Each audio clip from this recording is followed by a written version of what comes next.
Good morning and good afternoon, whatever it may be, everybody. If you're tuned in for yesterday's video, you know what's coming today. You all know I've got loads of these magazines sent from David at Blowing Bubbles, and there was an article inside, a David Gold interview, which I hadn't read at the point of yesterday's video. I've read it now, and yeah, I mean that's really what I'm going to talk about. Just to give it some background. So David there is the owner, the editor, whatever, of Blowing Bubbles magazine. He's done very well to get the interview, and he's got David Gold talking, really, which is the good thing. I'm not going to tell you anything nice, by the way. I've got to say, it's a long interview. Towards the end of it, he starts talking about managers and stuff like that, and Payet and those sort of things. I'm going to skip that. I'll let you read it yourselves. Obviously, as I say, I'm going to send a few of these out to people. I'll put a link in the description below so as you know how to go and find it and all that sort of thing. I'm dealing with the bits where he's talking about us moving. So, which is the bit that I really find interesting. I'm not particularly bothered about his opinion on Payet, or that he made a mistake appointing Avram Grant and things like that.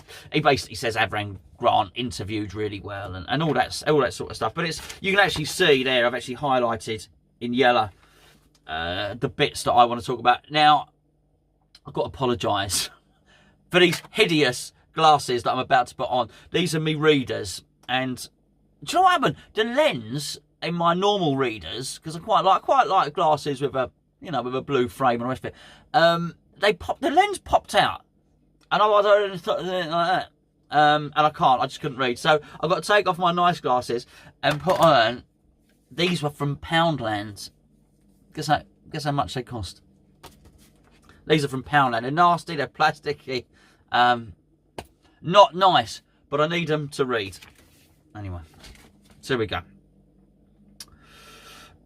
Okay, speaking about the comments that David Gold made about Champions League football, David Gold said, what we should have said was that in 7 years we were hoping to be knocking on the door of European football and a Champions League, rather than saying we would be in the Champions League places. So what he's saying was, we shouldn't have guaranteed that we would be in the Champions League places. We should have said, that's what we're going for, that's the aim. I think he's reading too much in the margins there. I think we know that that's what he was aiming for. I don't think we're not stupid. We know that they couldn't guarantee it. But we still think, even if you're aiming for that, and that's the reason for us moving to the stadium, we're still so far short of it that even whether it's a promise, a pledge, or an aim, you've still failed. It's still a failure. You've still set a target. You might not have promised it, but that's your target. So I think he's just sort of playing around with words there, really. What we're meant to do, is that a little climb down? Are we meant to be less cross about it because it was a pledge and not a promise? I don't know. Anyway, that one stuck out for me. He says, I've certainly learned a lot of things from what I've said, but you've got to understand, we said things like this in the very best of intentions, with the knowledge that we had at the time that we could make things happen. Yes, okay. I believe that they believed what they thought. I get that. Yeah. He said, so what's the best thing to happen during Gold's 10-year reign at the helm of West Ham? That's David's question. He's obviously said to him in the thing, David, what's the best thing about your 10 years at West Ham? Because it's been the anniversary, so I probably should have said that at the start. David Gold replied, the move to the Olympic Stadium, without a shadow of a doubt. He replies promptly. Despite the anger from some fans, I will never alter my stance on this. I knew back in 2010 that this club had more chance of competing with our rivals, particularly our rivals in London, by moving to the Olympic Stadium. We were miles behind them in terms of stadia. I think we've shown glimpses of what the platform can springboard us to seriously challenging our London rivals. So despite everything that's happened, he still thinks that the move to the Olympic Stadium has been a success. Not only that, he thinks it's the best thing that he's done at West Ham. I mean, I guess you're fishing when you're asking the question. I don't know, David asked a question, but if any of us were to ask a question, I guess you're fishing for any sort of sense of regret. There's none. There's no regret. He's steadfast. He's resolute in his feeling that the best thing that they did was move West Ham to the Olympic Stadium. He feels that we're closer now to competing with our rivals. To competing with Tottenham. He actually mentions, I didn't mention him because I paraphrased him. He says Arsenal, Chelsea and Spurs. He thinks we're closer now to Tottenham than we were 10 years ago. We're further away. We are 100% further away. 10 years ago, they weren't a Champions League club. They certainly didn't have a manager like Jose Mourinho. They didn't have the stadium that they have now, which is absolutely fantastic, by the way, which is built on the plot of their old stadium. So they've really not moved. They've just had an upgrade. They certainly didn't have a 150 million pound training complex. Well, we have not. If that is your measurement, if that's your yardstick, we are further away from Tottenham. Chelsea, it's hard to say we're further away from Chelsea. Chelsea have, since Abramovich took over, have been miles away from us. Are we further away? Possibly not. We're no closer. If we are closer, if we're not closer because of anything we've done, we're not closer because we've moved to the Olympic Stadium. We're closer because they've had a transfer ban and they've dropped down a bit and they've lost their best player in Eden Hazard. Maybe that's made us closer. But nothing we've done, so that's not the same. He goes on to say, is the stadium perfect? No, it's not. Why? Because people building the Olympic Stadium had a firm belief that football would never be played there and it must always remain for athletics stadium. Well, why move?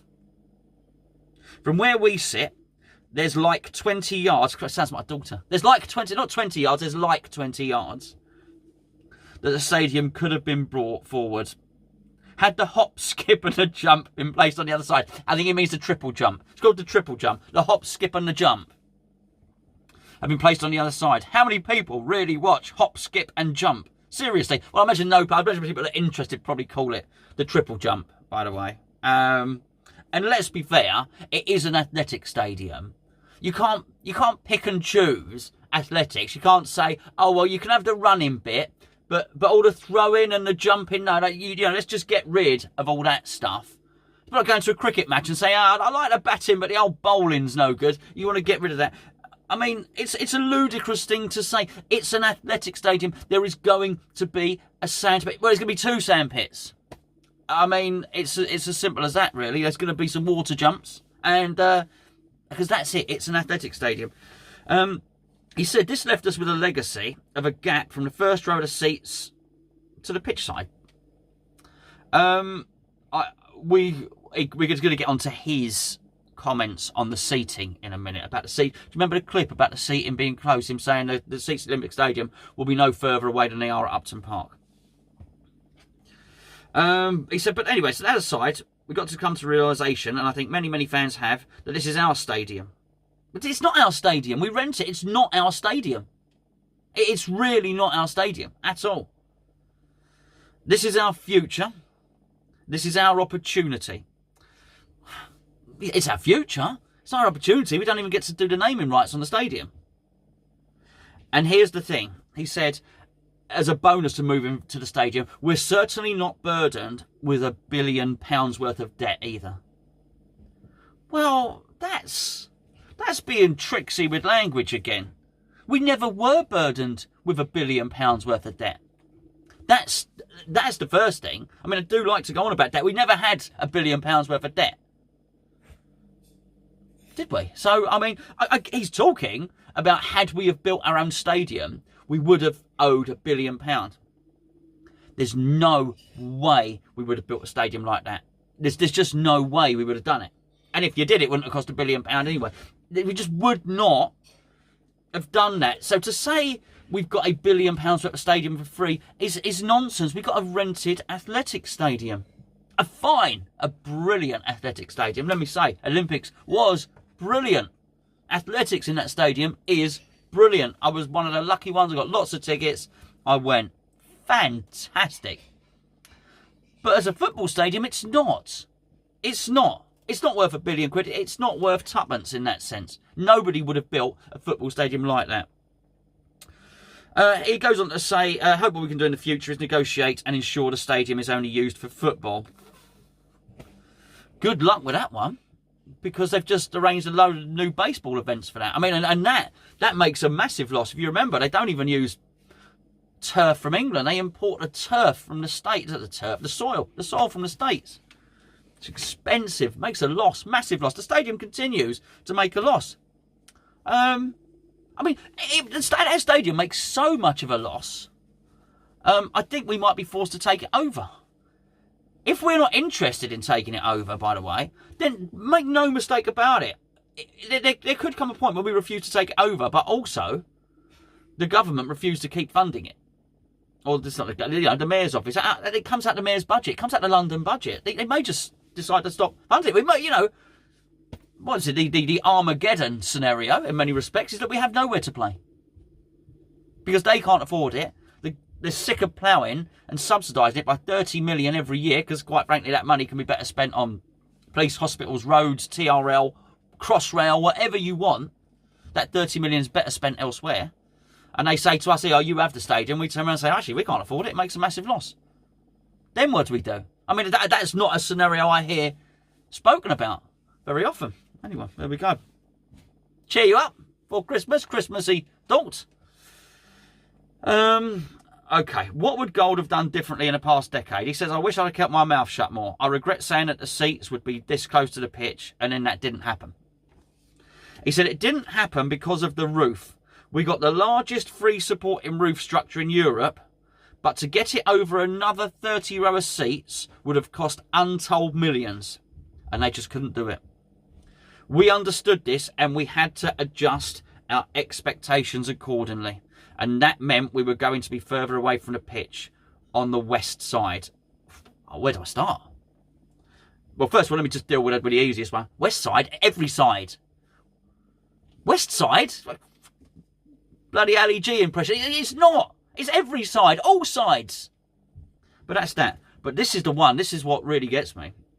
We understood this and we had to adjust our expectations accordingly. Bad, naughty. Really naughty, because you didn't adjust ours. You might have in private, there might have been some meeting where you sat down and with David and Karen and you said, "Look, guys, this is not happening. I promise the seats been moved forward. We can't move them forward because of the roof. We just can't do it. So we need to adjust our expectations." And then the board will sit around and say, "Yeah, let's all adjust our expectations. Everybody cool? Expectations adjusted? Yep, fine, fantastic. See you at the next meeting." Not at any point did they turn round and say to the fans, "You fellas, ladies, children are going to have to adjust your expectations. We can't do the seats anymore." They never said that. They have never, ever said that.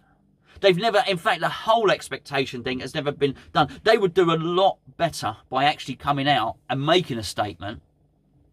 And not one, I wouldn't even want a written one, I'd like one to camera, quite frankly, of saying, admitting the whole lot. We promised the Olympic Stadium, we made pledges, it sounded like promises, they weren't promises, they were something we intended on happening, we failed. We can't do it. We can't compete with those top clubs. We are sorry we've moved you from your home. I'm sorry we couldn't move the seats forward. This thing happened with the roof. And so, but they've never articulated any of that to the fans whatsoever. And they sit there insulated from it all. And not just that. Absolutely.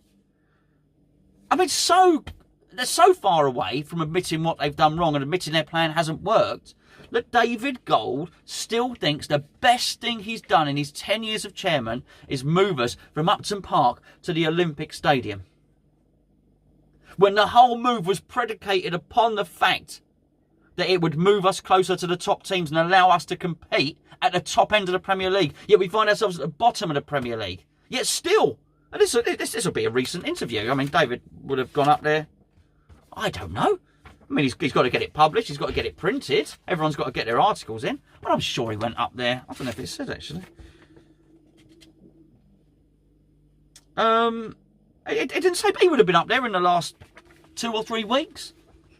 So it's not like 2 or 3 weeks ago we were fourth in the league.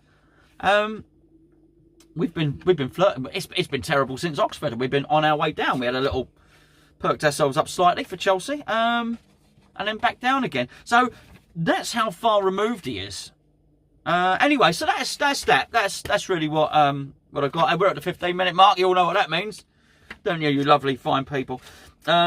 So anyway, so I said yesterday in the video that I've got a whole box of these to give away. My wife's going down to Tesco today. She's going to get these at A5. I've been educated. This is A size A5.